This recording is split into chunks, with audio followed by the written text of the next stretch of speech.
Multiply की कुछ short tricks. देखिए ये वैदिक मैथमेटिक्स के अंदर आता है, वैदिक गणित के अंदर। जैसे यहाँ पे अगर 5 की गुणा करते हैं, वैसे तो हम गुणा करके उत्तर निकाल सकते हैं, लेकिन अगर समय लग रहा है तो एक सिंपल ट्रिक करते हैं, क्योंकि 2 का पढ़ा शायद 5 से भी आसान लगता है बच्चों को। तो अगर आपको मान लो अगर कोई संख्या है, जैसे आपको संख्या मिली यहाँ पर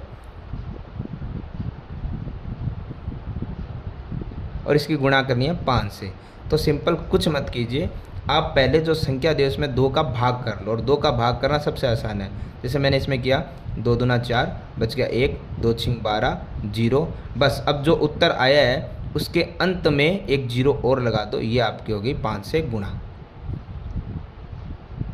इसी प्रकार आप 5 की गुणा करने के अलावा आप 11, 9 और 99, इसके अलावा भी बहुत सारी संख्याओं की ट्रिक होती है। अभी हम कुछ आपको बता रहे हैं, कुछ आगे बताई जाएगी। जैसे अगर मैं 9 की बताऊं, 9 और 99 में कुछ ज़्यादा डिफरेंस नहीं है, कॉमन से ही है। 9 अगर गुणा किस संख्या से आपको करनी है, जैसे काफ़ी बार कुछ बड़ी संख्याओं की हम गुणा करने लगते हैं तो हमें लगता है समय। तो हम क्या करते हैं, सिंपल करते हैं, ये तो बहुत छोटी, आप बड़ी भी संख्या ले सकते हैं।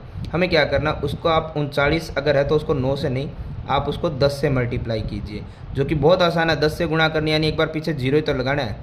अब बस उसमें वही सेम संख्या घटा दो, वही सेम संख्या जिसकी आप माइनस कर रहे हो, यानी 39, ठीक है, जिसकी आपको गुणा करनी 39 आप घटा दो, आपका यहाँ पे उत्तर आ जाएगा। ठीक है, इसी प्रकार 99 भी है। 99 मान लो अगर आपको गुणा करनी हो, समय लगता है, तो हम क्या करेंगे, जैसे यहाँ पे हमने 39 की गुणा करनी है 99 से, हम 39 की 99 से नहीं करेंगे, हम करेंगे 100 से गुणा। ठीक है, तो हमने 100 से की, तो 100 से गुणा करना आसान है। सेम संख्या के पीछे डबल 0 लग गया, और उसमें सिर्फ वही सेम संख्या घटानी है जिसको आपको शुरू में गुणा करने को दिया गया था, यानी 39 को। तो 3900 में 39 घटा दो तो बचेगा 3861। अब आते हैं 11 पर। 11 का सिंपल तरीका ये है कि जिस भी संख्या को आपको गुणा करने के लिए दी गई है, ठीक है, जैसे मान लो 25 की गुणा आपको 11 से करने दी गई है, तो आपको कुछ नहीं करना, दोनों संख्याओं का अगल बगल है जो उनको आगे पीछे लिखना है, और उनका दोनों का जोड़ बीच में लिख दो।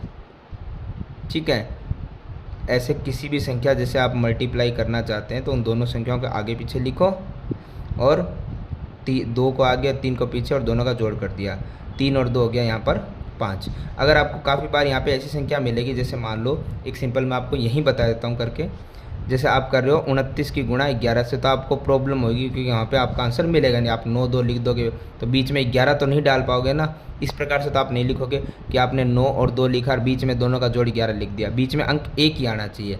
तो यहाँ पे 1 से दिखा रहा है ना, तो आप क्या करो, पहले